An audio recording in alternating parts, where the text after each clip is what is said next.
census question, a mixed verdict. The Chief Justice is saying that there wasn't sufficient justification from the Commerce Department for the citizenship question. Talking with reporters at the Capitol today, Pelosi said it would be bad if minorities did not participate in the census because of a question about U.S. citizenship. Former Secretary of State Rex Tillerson says he had to simplify foreign policy information for an inattentive President Trump. In transcripts from a closed House meeting last month, Tillerson said he also had to frequently deal with diplomatic end-runs by Trump's son-in-law, Jared Kushner. Kushner is a top White House advisor. Tillerson also outlined a lack of cohesion in the White House. Tillerson is a former CEO of ExxonMobil. Trump fired his first Secretary of State in a tweet in March of last year. Tom Roberts, NBC News Radio. Southwest Airlines says its Boeing 737 MAX airplanes will be out of service until at least October. The airline is the largest operator of the Boeing MAX jetliner in the United States, with 34 in its fleet. Southwest previously had planned to have the jets back in service by Labor Day, but extended cancellations due to uncertainties about when the FAA will allow the MAX planes to return to service.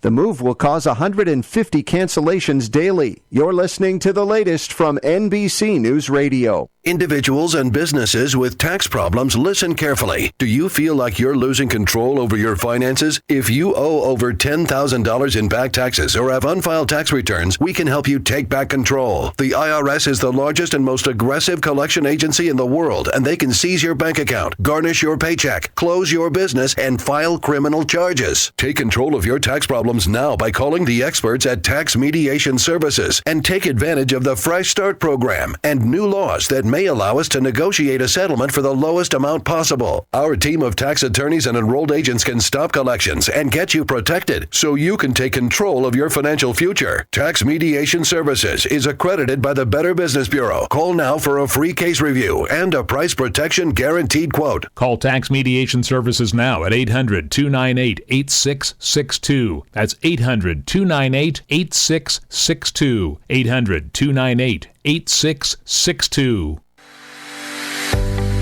Are you ready for a new experience? To see life from another point of view? New hope, new expression, new joy. This is your radio hour. Welcome to Viewpoint with Father John.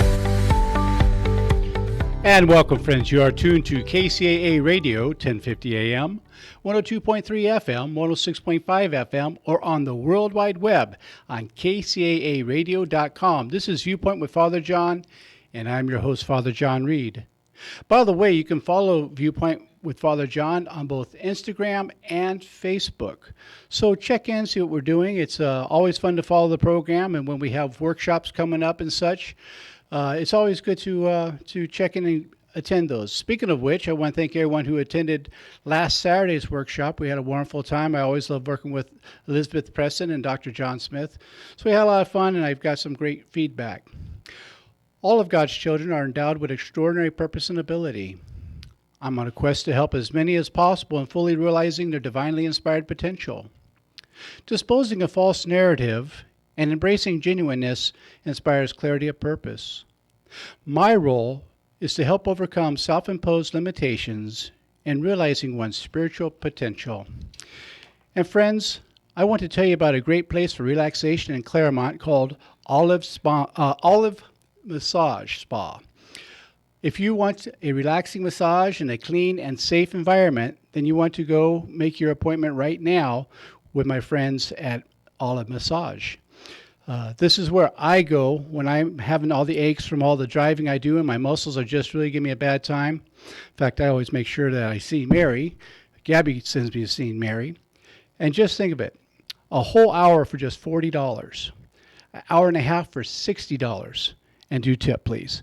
And so it's just a little bit of heaven on earth. So if you want to contact them for an appointment, call area code 909-398-0067. Again, that's 909-398-0067 for your appointment. They're just off the 10 freeway on Indian Hill Boulevard in Claremont. Tell them Father John sent you. You'll be glad you did. And I'd like to invite you to buy a copy of my book, Close Your Eyes So You Can See Me, which is available on Amazon, Barnes & Noble, and all online bookstores. The idea behind it is we do not need one more ounce of self-improvement. What we need is self-discovery, and that we're all God's children. God does not have stepchildren.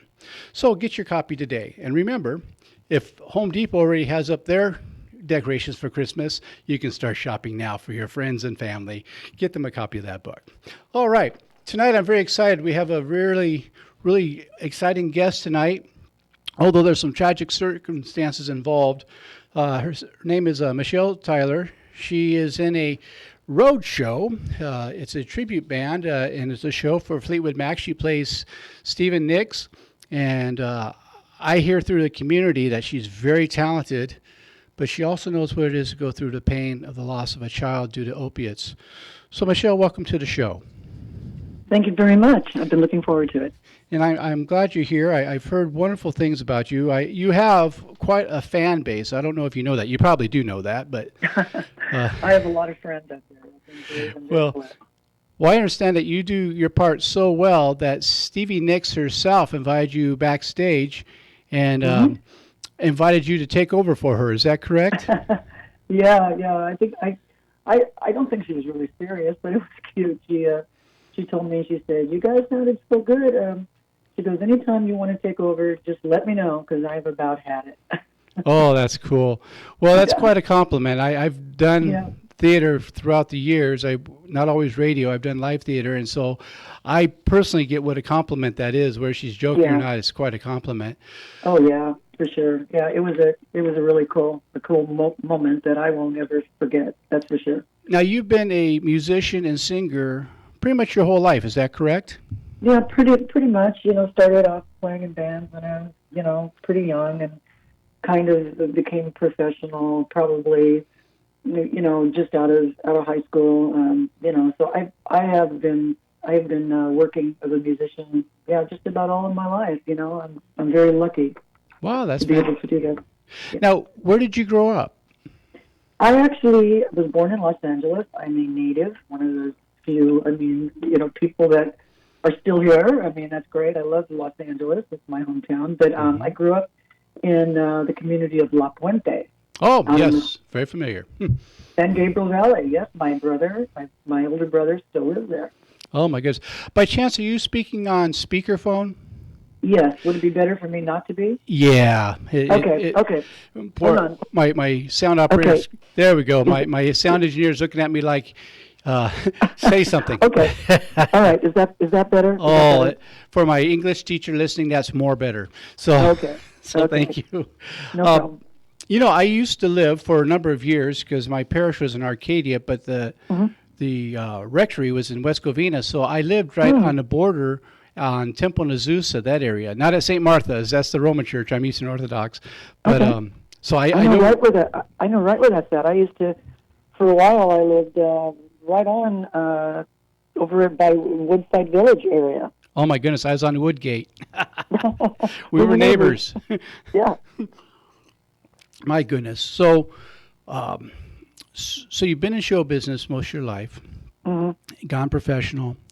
You get married, you have a family, and then one of the loves of your life, your daughter, Lacey. Is that correct? Yes, that's correct.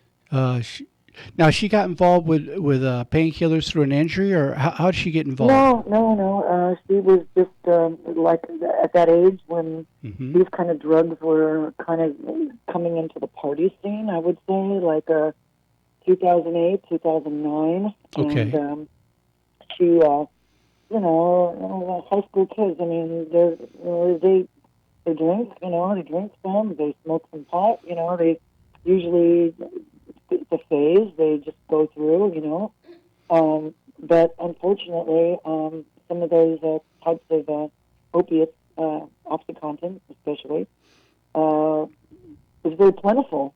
And sure. I don't use it. I've never used it. I've never had it. But that's why I was maybe a little naive to it in the beginning. But I guess it was pretty easy to come by. And the kids, says, "Oh, how bad could it be? It's a prescription drug, it's a pill, it's. Right. And I've seen a lot of people with a lot of trouble from it. In fact, we used to call it shopping at your neighbor's medicine cabinet. And a lot of kids I'm are sure. doing that. And they would go to a party and they just put on a coffee table what everybody got. And many times they didn't know what it was. It's just a pill Right. bottle that was in mom and dad's medicine cabinet. Yeah, I've heard those stories. You know, I don't have those. I don't use those kind of drugs, and you know, I mean, the drugs that I have are pretty benign, like hormones. Yeah. If anybody wants those. Except maybe other middle-aged women. I don't know, but no, it was really quite kind of took us by surprise when we Sure. found out. Yes. And it does a lot of parents. And usually my experience has been, because I worked in adolescent addiction for a number of years, is that sometimes this could really get started in a way that is seemingly pretty innocent. You know, they're hanging out with friends and they're not going out to be bad kids. They're just trying to get a change in their way of seeing things, a little change in the atmosphere. And they see others doing it, and it seems like a good idea at the time. Right. There's a lot of, and there's peer pressure too. You know, it's Yes. it's like, oh, come on, you know, it's cool, you know, we all do it, you know, it's not going to kill you. Yeah, right, not going to kill you. Well, I can But- remember when I was a teenager, I grew up in Ontario, so not far from there, and I can remember the pressure there. And the thing that saved me was I was terrified of needles, and so that's why I didn't do that. So Yeah, well, you know, I have to tell you, my daughter was too. You know, when she was a little girl and even a teenager, and she'd have to go in, you know, to the doctor and get a flu shot or get a whatever. Oh man, they have to chase her around the room and hold her down. So, you know, the thing is, when they get to that point that they're injecting drugs, their fear of needles goes away. You yes, know, and it's hard to understand that, but it does. well, not as hard as I think. I get the concept that the idea that on the other side of that needle might be some form of relief of any type of pain, where it's emotional or physical. Sometimes you can overlook that pinprick that we used to say. So tell us a little bit more about the development. So she started experimenting with friends and doing some of this stuff. How did the story unfold, if you don't mind sharing it? No, I don't mind at all. Well, you know, we found out that she was using when we got my husband he's a musician as well, and we got a call like at midnight. You know, she was out with her friends. By this time, she was out of high school, maybe 2009, and she was still living at home and going to junior college. And we got a call and from the police station, and it was like, oh, this can't be. I mean, it's like, what? Huh? And they said, yeah, we've got your daughter. We arrested her. She was found with her boyfriend in the car. And they pulled him over for an expired tag on the car, actually. And when the boyfriend saw the police lights come on, well, whatever OxyContin he had in his pocket, which was a couple pills, he just took them. He just took them before the police could even come. And my daughter was really scared, and she had like a pill. That's it. She had one pill on her, and she panicked, and she didn't do that. She stuffed it in her boot. And I guess when they put the light on the car, they saw that she went down, and did something.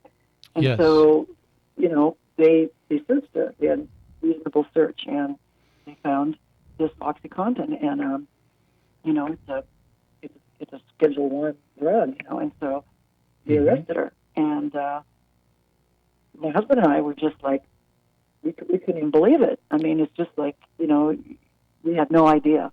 Sure. And so, of course, we're like, well, what should we do? We get the police said it was too late to get her out. It was already after midnight. All the bail bonds were closed. So they actually, because it was, I don't know, maybe because of the area we live in, which is a really nice part of the Canal Valley or whatever. I mean, I don't know. I don't know why they released her on her own reconnaissance, but they did. Wow. And she was underage. She was, well, let's see. She was, she was. Well, Wow. no, I mean, she was over 18. Oh, okay. Then it was legal for them to release her. My misunderstanding. I thought she was a little younger than that. Okay. No, she was born in 1990, so by 2019 she was 19. Right. Your phone's going in and out just a little bit. And so you had the experience with the police phone call, so I'm guessing afterwards there's like a family meeting or what took place? Oh, yeah. Well, yeah, because she was just beside herself. She was sobbing and crying, and she was embarrassed. She was everything. And, of course, I don't want to do this. I never want to go. She spent the night in jail, and I never want to be back there again. And, we just thought maybe at that point it was a really stupid thing. And, we're going to move on from this. But, of course, we had to go to court, and we had to get a lawyer, and the lawyer was able, I don't know how he did it, but he was able to get to reduce it to a misdemeanor if she went to, like, a drug counseling, whatever it is, like a DUI school for drugs. And then all she had to do was get assigned, and she had to go to this drug school, like, once a week or twice a week or something, for like, 3 months, and then come back to court and show that she had completed it, and then she was going to get off. That was going to be it. It was going to be the end of it. But that's not exactly what ended up happening.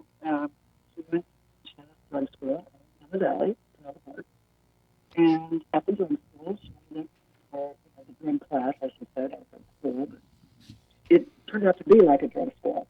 Because she ended up meeting a whole bunch of people that were there for the same reason, that had gotten in trouble. And the majority of them did not want to stop. Right. And so she met a whole new group of friends at this drug class. And during the break, they'd go out and, romance, the idea of taking these oxycontins and how much they liked it. And she didn't finish the drug class. Right. I'm going to interrupt for just a second. The phone's going in and out really bad, so we're missing a lot of words, and we're just coming up to our first commercial break. So if you would, while we're at commercial, if you call us right back, that way we get a stronger signal if possible. Yeah, you do sound a little fuzzy on my end. Yeah, so I think we have some bad signals, but we'll be back in 2 and 2. You're listening to Viewpoint with Father John, and my guest is Michelle Tyler. We'll be back in 2 and 2.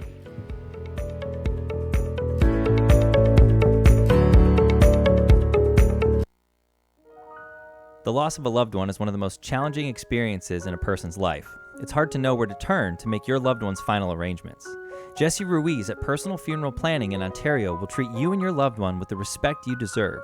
Jesse served in the Marine Corps in Desert Storm and understands what it takes to provide loyal, personalized, and empathetic service to those who need it most. The families of Michael Jackson, Brittany Murphy, Ed McMahon, and many others have trusted Jesse to provide them with the highest level of service and support. To work with Jesse, call 909-762-4027, 909-762-4027, or visit their website, www.4pfp.org. www.4pfp as in personalfuneralplanning.org. Jesse Ruiz and Personal Funeral Planning, veteran-owned and operated, helping you plan a personal, lasting tribute for your loved one. www.4pfp.org. IWC Motorsports reminds listeners drunk driving remains one of the nation's most serious issues. Remember the 3 C's of safety: caution, courtesy, and common sense. This reminder from IWC Motorsports, located in and around the San Bernardino area since 2011. For a wide range of general automotive repair services, you can call 909-885-9000. That's 909-885-9000. IWCmotorsports.com. On the air because they truly care.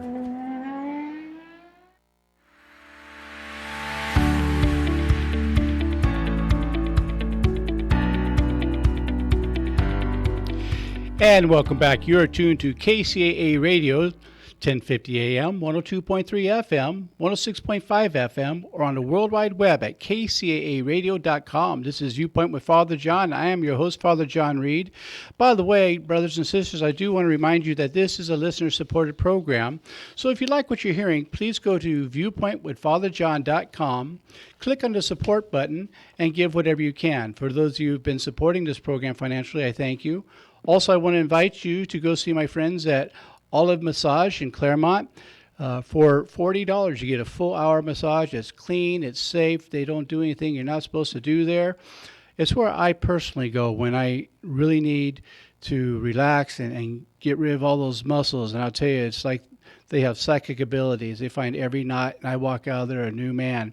So call 909-398-0067. Again, that's area code 909-398-0067. They're just off the 10 freeway on Indian Hill Boulevard in the city of Claremont. Tell them Father John sent you. You'll really be glad you did. And my guest this evening is Michelle Tyler, and she is a musician and a singer, and she's in a show that is a tribute to Fleetwood Mac. She plays Stevie Nicks, and we're talking about the very serious thing that happened to her daughter, Lacey. It's truly heartbreaking. And the reason we're talking about tonight is because every family can go through this. I want to say that one more time. Every family can go through this. It doesn't care where you come from. It doesn't care what your financial situation is. This is a disease. I've buried more children this last year due to fentanyl than anything else, and it breaks my heart. I cry myself to sleep every time. And so, Michelle, welcome back. Thank you. Oh, I hear you so much better. Oh, good. I'm glad. I think we can go for a record album on that one. So I'm sorry I had to do that, being that you're a musician. That's all right. That's so, okay. How did things progress? She met people in the DUI school that were committed to their disease, and when I say that, I mean they're committed to getting high.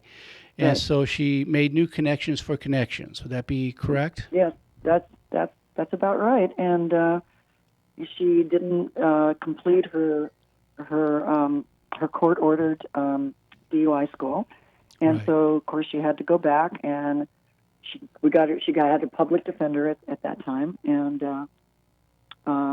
she appeared for the judge. And it was a fairly lenient court because it was actually the Malibu courthouse, and I think they go a lot easier on people. That I just believe that they're a little more celebrity kids, right? Yes, I believe so. And so the judge, he told her, you've got to go back again. We're going to give you one more chance at it, and so we had to pay. She didn't have a job, of course, and we had to pay another, $500 or whatever it cost, and she went back, and she didn't finish the second time. Wow. And went back to court. The judge was pretty mad, and the public defender was pretty mad, and we were upset. And she told me that she wasn't using, or she wasn't using much, or I can't even, it's kind of a blur at that time. Sure. But at about that time, because she was living here, I had discovered like burnt spoons, sure, missing foil and burnt foil. And I would look under her bed, and I had to start snooping. I didn't like doing that, but I kind of had to do that. Sure. And I found like burned foil with black residue on it, and I found little tiny straws. Yes. But what she had started doing, and what her friends started doing, is they started smoking. Right. The heroin. Once again, thought it was probably safer than injecting it. And, yes and no. Yes. Needles bring other kinds of diseases, and of course, quicker, euphoria. But smoking it, and I became very educated on all of this stuff. Okay. It was very, very bad. Very bad. Could lead to all kinds of pulmonary problems, and and just as addicting. Yes. And so, of course, we told her she had to go to a rehab. Mm-hmm. And what happened was, over the next 4 or 5 years, I think, she was in and out of rehabs. Right. It was a revolving door. And when she went, I believe she meant it. I believe she really, and I believe addicts, when they get to the point where they get sick so many times, and I saw her get so violently ill. Yeah, sick and tired of being sick and tired. It's nothing. It's not pretty. It's not a pretty thing. It's terrible. You're right. And she, when she'd have to go to rehab, and she would, Mom, I'm sick of being sick. I don't want to do this anymore. I believe she meant it. I do. She probably did. But the problem is that they go into these rehabs, and there's just like in the DOI school, there's a certain amount of kids or adults that really want to make the commitment to getting sober, mm-hmm. and then there's the few in there that are there because they have to be there, right? Or their parents made them go there, or whatever, and it's just so easy for somebody that's very weak-minded at that point to go back the other direction, and that's what happened to her so many times. Sure. I've seen that many times through the years. Like I said, I worked in adolescent addiction for a number of years, and mm-hmm. it can either be heartbreaking work or it can be exhilarating. Yeah. Very, very few times was it in between, because either the kids are doing really well or the kids aren't. Right. And that's true. That's right. And we're talking about a disease. We're not talking about, if you're eating too much sugar, you stop eating too much sugar. I mean, unless you have a serious addiction to it. Mm-hmm. But these drugs take control of you so that your body says, I have to have that. Yeah, and it's not kidding. Right. It's serious. No, I mean, she was pretty, her and I, you know what it's like. You've seen the dynamics with children that use drugs and their parents. It's very, very difficult. Right. And they can be manipulative. They can split up marriages. Mm-hmm. All that stuff. But she was always pretty honest with us about her using and about how she felt. Sure. Whether we like to hear it or not. And when a couple times when she was sober, I knew she hadn't been sober for a few weeks or even a month. Mm-hmm. And she told me, she goes, Mom, it's like when it comes on, it's like this voice in my head. It's like this devil that sits on my shoulder. And when something happens, and of course we know that as triggers, mm-hmm. and triggers can be a number of things, can be persons, places, things, smells, but when a trigger would happen, and the little voice in her head would say, "You really want to get high, huh?" She said, "Mom, I can't say no." And I would just find that I would say, "What do you mean you can't say no?" She'd say, "Mom, it's like taking a breath. I literally cannot stop." And she was telling you the truth. We used to describe it that drug addiction is a little bit like dancing with a gorilla. Mm-hmm. You're not done dancing until the gorilla's done dancing.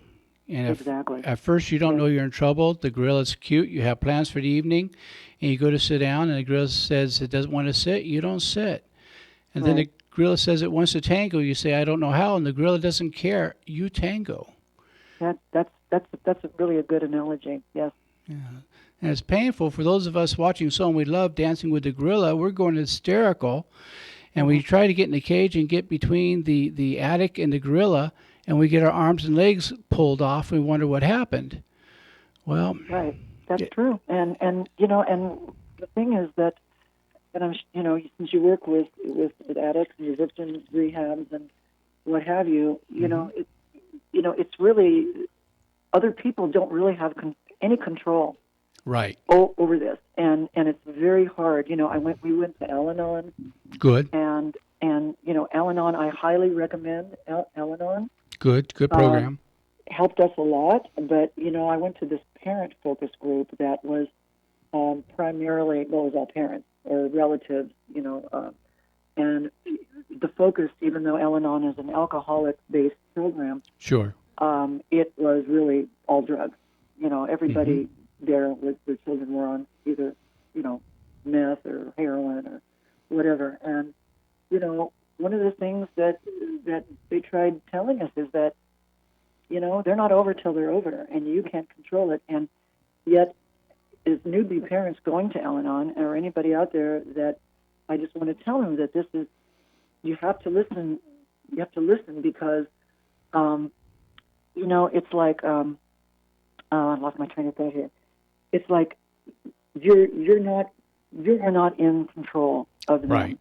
And you have to be strong. You have to give them the dignity to discover sobriety on their own, and nothing you're going to do, screaming, yelling, throwing them out, bringing them back, enabling them. And I know what I was going to tell you. It seems like it's counterintuitive parenting.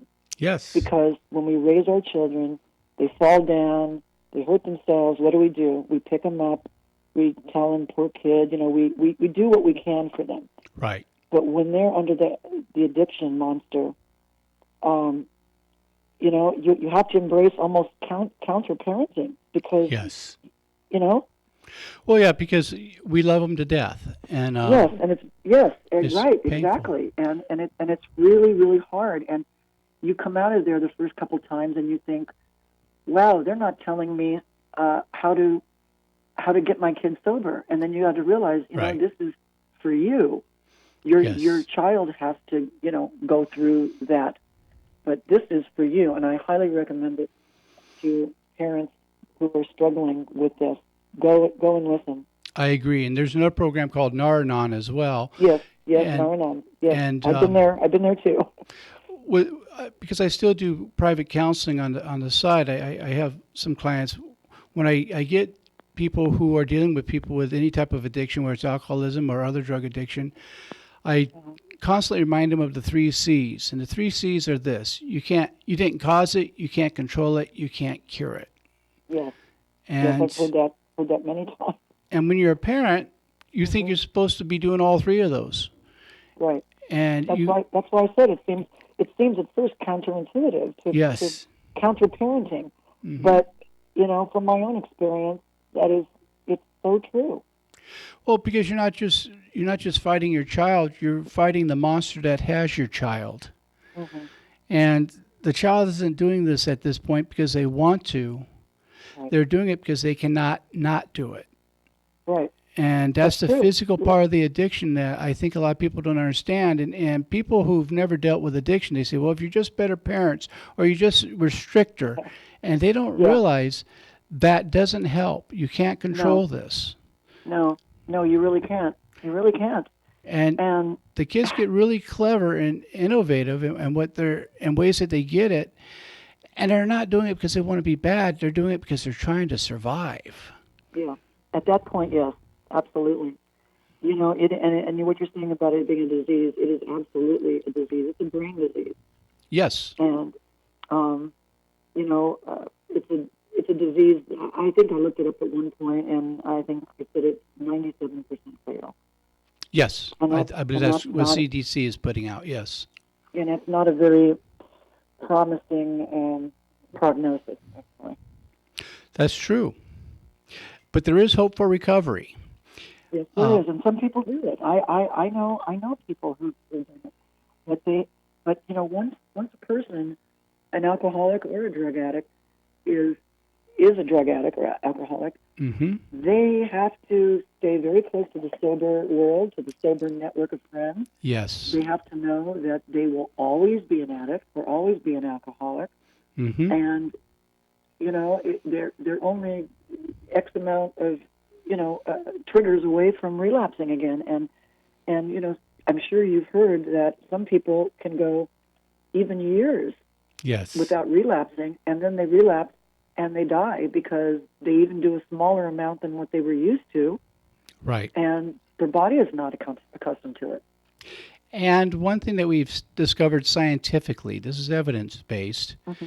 is that alcoholism and drug addiction, even while the addict and alcoholic are sober, continues to grow.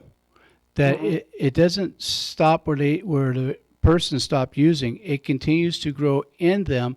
And so when they pick up again, they don't pick up where they left off. They pick up as though they've been doing it the whole time. That's why you see somebody just barely use anything and they die quickly. Right. Because exactly. body has been progressing. The disease in the body has been progressing. And it's like a diabetic who gives up insulin at the last moment. They go into a coma, and you think, well, they didn't even have a donut. Well, yeah, but their body was used to this, and now they're doing this. So it is that medically important, and it's not something that can be fixed with the head.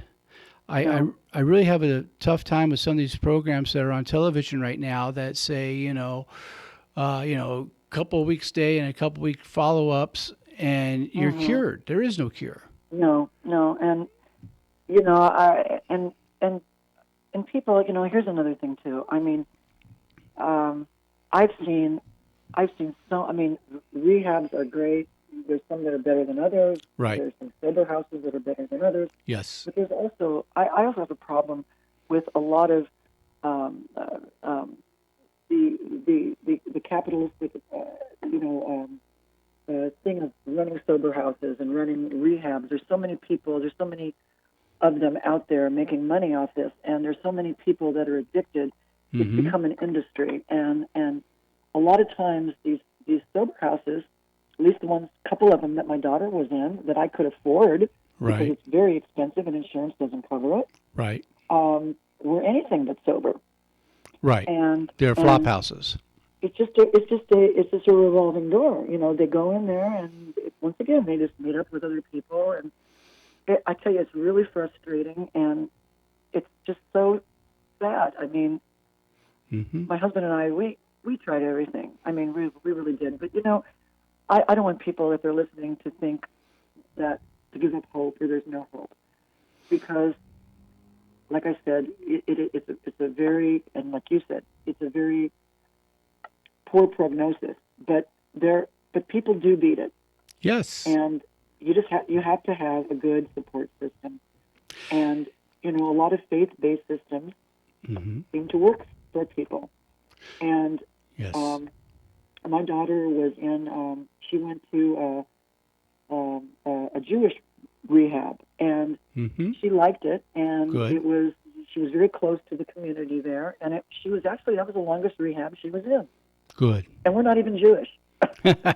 Oy vey. We're not even Jewish, but she liked it, and they took it wasn't just Jewish people, and sure. She did well there, and you just wonder what else you could have done, but I certainly don't have all the answers. I don't. And those are questions we never have the answer to. No. I can't tell you how many parents I've sat with. I've done the funeral for their child, and there is no good answer.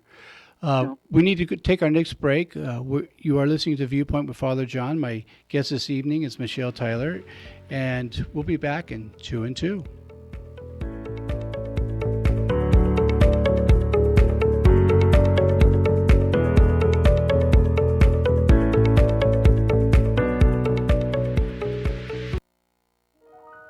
The loss of a loved one is one of the most challenging experiences in a person's life. It's hard to know where to turn to make your loved one's final arrangements. Jesse Ruiz at Personal Funeral Planning in Ontario will treat you and your loved one with the respect you deserve. Jesse served in the Marine Corps in Desert Storm and understands what it takes to provide loyal, personalized, and empathetic service to those who need it most. The families of Michael Jackson, Brittany Murphy, Ed McMahon, and many others have trusted Jesse to provide them with the highest level of service and support.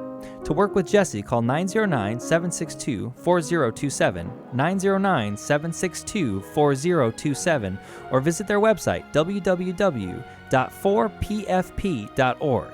www.4pfp as in personal funeral planning.org. Jesse Ruiz and Personal Funeral Planning, veteran-owned and operated, helping you plan a personal, lasting tribute for your loved one. www.4pfp.org. This is Dick from Carpet Masters. Carpet Masters has been serving the Inland Empire for over 55 years. Carpet Masters uses extraction cleaning for your carpet because there's no better cleaning to remove the soil from your carpet. All of our furniture cleaning is done by hand in your home or in our plant. Carpet Masters also offers dry cleaning for fine furniture. Call Carpet Masters at 793-7215. That's 793-7215 for Carpet Masters.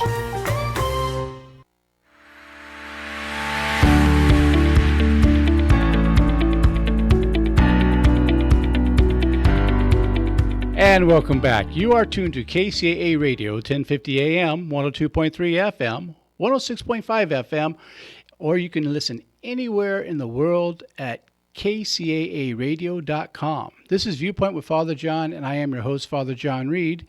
Again, I want to invite you to buy a copy of my book, Close Your Eyes So You Can See Me. That helps support the program. You can get it on Amazon, Barnes & Noble, or any reputable online bookstore. If they don't have my book, you might question how reputable they are, or you might suggest they start selling it. Either one's fine. My guest this evening is none other than Michelle Tyler, and we're talking about the addiction that our children can suffer from and can die from. And before we went to commercial break, we're talking about, not all rehabs are created equal and all sober livings are not created equal. There are some good ones out there. There's some ones out there that, in my opinion, it's just my opinion, but I'm right, they should be closed because it's just flop houses and people are making a profit on other people's disease and death. So we're going to talk a little bit about, if you don't mind, what happened at the end result with Lacey and how has your family dealt with this, because the grief has to be beyond words. Yeah, it is. It's been 3 years. Excuse me. It's been 3 years now.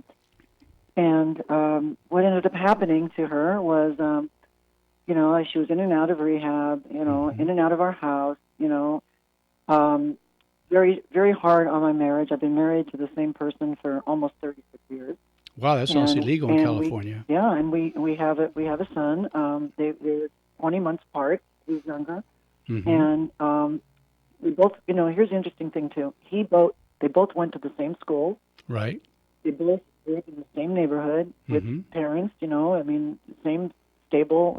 Family. We don't have any issues with any. We're not perfect people, but just no real issues with any kind of problems in our family. Sure. And one of, the one that was 20 months older went this direction, and the other one is totally, getting on with his life and fine and never had a drug problem.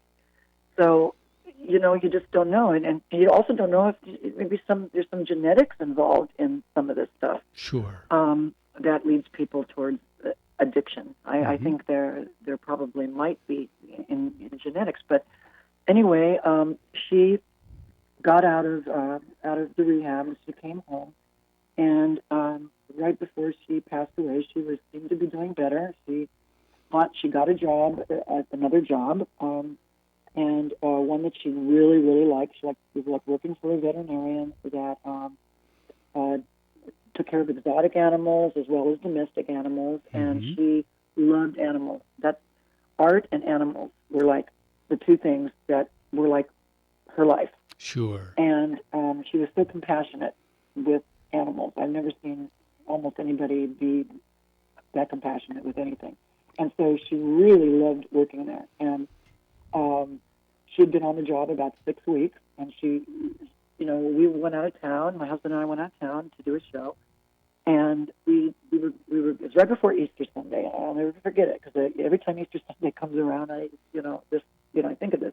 Sure. Of course. But she was at home, and when we left for our show, we told her, the rules, keep it together, nobody in the house, and she goes, oh, no, I'm just going to go to work. I've got a busy weekend. And we were up north, and what she had done, we found out afterwards, because we had access to her phone and her Facebook and all these things, that she knew we were going out of town, and the little devil was going, hey, you know what you can do? Because your parents are going to be gone. And so, of course, when that little devil talks, it's like, okay, I can't say no. Sure. And so she was looking for opiates with anybody she could connect with. And she couldn't find any opiates that weekend, but she did connect with somebody who brought her over some other prescription drugs, like some, Adderall and those kind of drugs. And sure. Drug addicts will, as you know, will sometimes use any kind of drugs they can get their hands on. Oh, yeah. And I guess, she used these drugs, and she she was a little foggy and kind of messed up the day. The next day she went to work, and her boss, sent her home because she was crying and she was upset, and she was obviously, messed up. And the boss didn't really know she was used drugs, but thought she was just having some personal issues. Sent her home, and don't really know what happened that night. But the next day she went to work on Saturday, and about 9:30 in the morning, I guess she was at work, and accidentally somebody had one of the other vet techs accidentally had left out a vial of veterinary fentanyl. And this, of course, isn't even the kind of fentanyl people are getting on the street. I mean that's deadly. This is like pure fentanyl. This is like stuff that people can't even get their hands on. And we had never had the fentanyl talk because this was prior to Prince dying and prior to all the fentanyl that's in the news. Right. And, we never had the talk. Not that it would have changed things, but I never said to her, gee, have you heard about fentanyl? Gosh, be sure to stay away from that because that's 80 times stronger than 100 times stronger than heroin. It never had that talk. And she obviously knew it was an opiate. And what I think is that she didn't really know how strong it was. She just knew it was an opiate. And she saw it, and the little devil said, hey, look at this. And she grabbed a syringe and took that and went in the bathroom and injected it. And basically, she passed out. I mean, she stopped breathing. And when they started looking for her and couldn't find her, and then they saw the bathroom was locked, they broke down the door. And saw her there in the bathroom, and saw the vial and saw the needle, and they quickly gave her CPR and called 911, and they got her heart started, but I took her to the ICU, but she never breathed on her own again. And the next day, which was Easter Sunday, Bob and I, we were given the news. We came back from Sacramento and to the hospital, and they ran all kinds of tests on her, and she was completely brain dead because she had been without oxygen probably what they can guess maybe 15 or 20 minutes. Yeah, that's what I was thinking. You can only go without oxygen for maybe 3 or 4 minutes before you start having brain damage. Right. And so basically she was on life support, but she had no brain function. No brain activity, right. No, so we ended up, and I know she would have wanted it because we also checked, and she had checked the box on her driver's license that she had renewed like about a week before her birthday, which was just a month before she died. Wow. That she wanted to be a donor. And, of course, I don't think she ever, thought that would happen, but she did check the box. And so 5 days later, they harvested her liver and 2 kidneys, and from what I understand, I've met the liver recipient, and the recipients are doing well, and she saved 3 people's lives. So. Wow. Well, that's pretty powerful. That even out of her death, she still was able to pass life on to 3 other people. That's. I think that's the only thing. To be honest, I think that's the only thing that kind of keeps me sane. Even though I don't know. It's like I met the liver recipient, and I gave him a big hug, and him and his wife were so grateful. He was 72 hours away from dying himself. Wow. And he said to me, he said, it's just one person's miracle is another person's deep tragedy. Yes. And but when I hugged him and he hugged me, I was hugging. My daughter was there. Yes. And even through her addiction and death, God was gracious enough to help her be a hero still. Yeah. In saving 3 other lives. And so that says something very special about Lacey. And it's proof that she wasn't a bad person trying to get good. She is a person with wounds trying to find healing, whatever those wounds are. And we never know what the real cause is. Just some of us have different wounds, and we try to find ways to heal. And sometimes through that effort, death takes place, and the family's left with questions that will never be answered, because what is an adequate answer to that? There really isn't.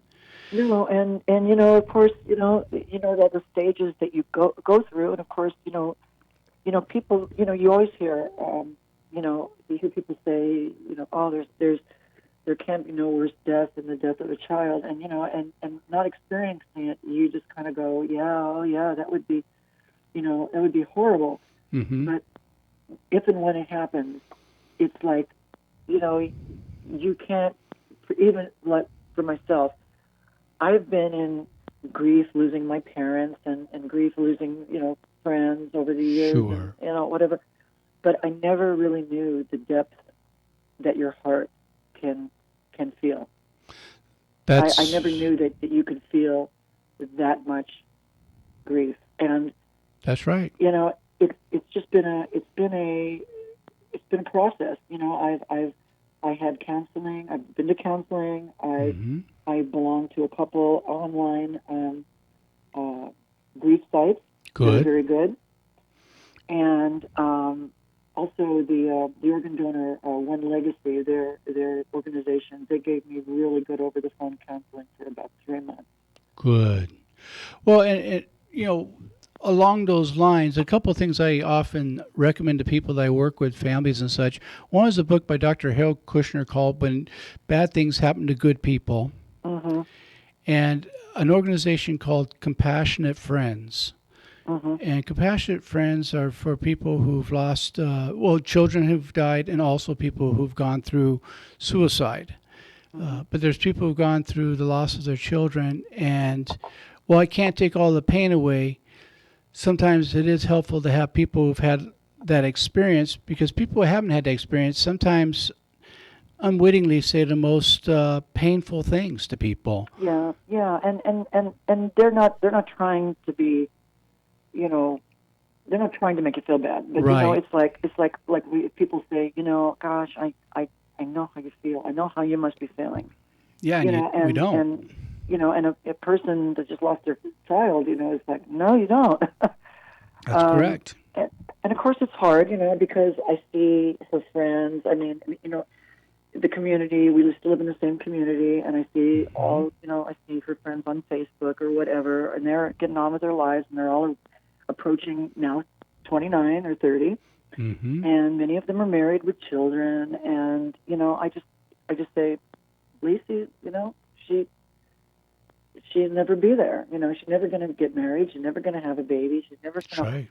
And then I start feeling sorry for myself. Mm-hmm. And it takes it really helps to be spiritual, whether or not somebody is religious or not. It helps to be spiritual and be easy on yourself, and don't beat yourself up, because, like you said, the 3 C's. Yeah, you can't control it. You can't cure it. You can't control it. And, you have to be kind. And you're not at fault. Yes. You just, that's the hardest thing, I think, is to come to the realization you're not at fault. You didn't cause this to happen. Yeah, because you relive. It's like a natural thing to say, what if? Yes.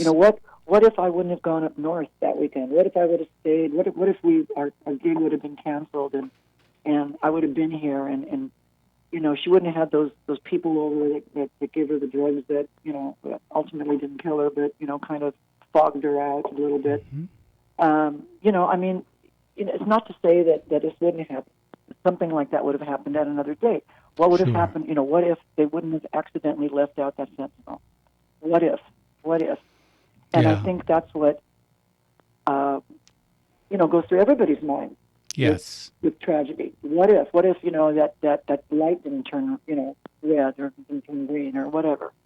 Well, there's also the woulda, coulda, shouldas that people go through as well. Because we're trying to make a scenario where this didn't take place, is what was happening. And it did take place, and we're powerless over that. Yeah. But our heart says we can't. Somehow we have to be able to change this. We have to be able to go back in time. Mm-hmm. And that's why facts and feelings are two different worlds. Exactly. You know, I live with it every day. I think about my daughter every single day. And, Yes.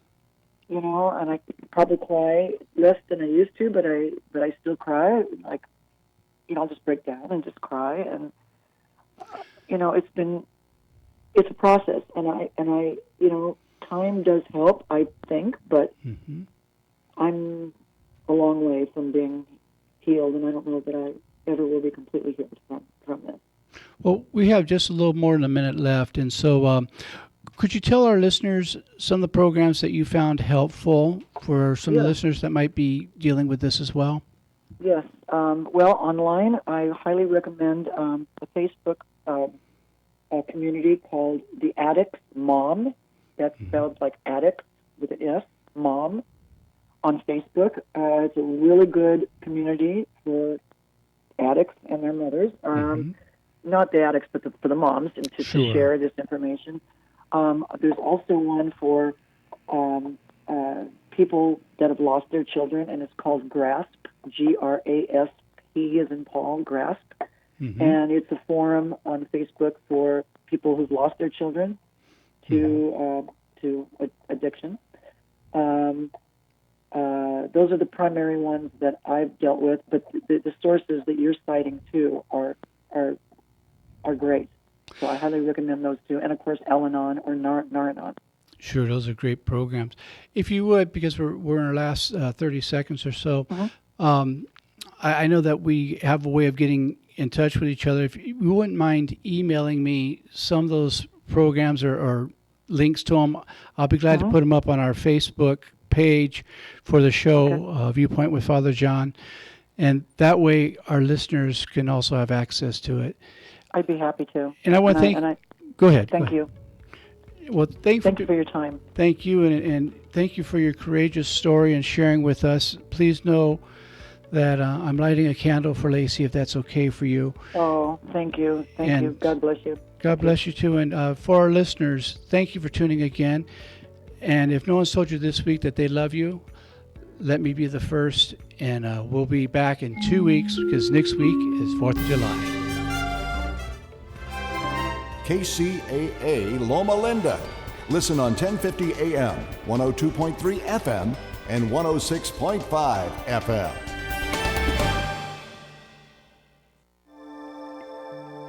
I am born a star seed, born in a third-dimensional body. I am a star seed, an angelic light being. Hi, this is Kimberly Meredith. Welcome to the Angel Awakening CD. I have channeled this album as a gift to you from the angels to help you connect to your gifts and to awaken you to the frequency of the highest dimensions of the Holy Spirit. I have channeled these sacred healings, chants, mantras, meditations, prayers, and messages for you so that you too may be touched by the healing power of God. If you listen and participate with a full, joyous heart, you too can experience profound healing and improvement of physical and emotional conditions through the Holy Spirit. To purchase this CD, you can go to thehealingtrilogy.com. May God bless you.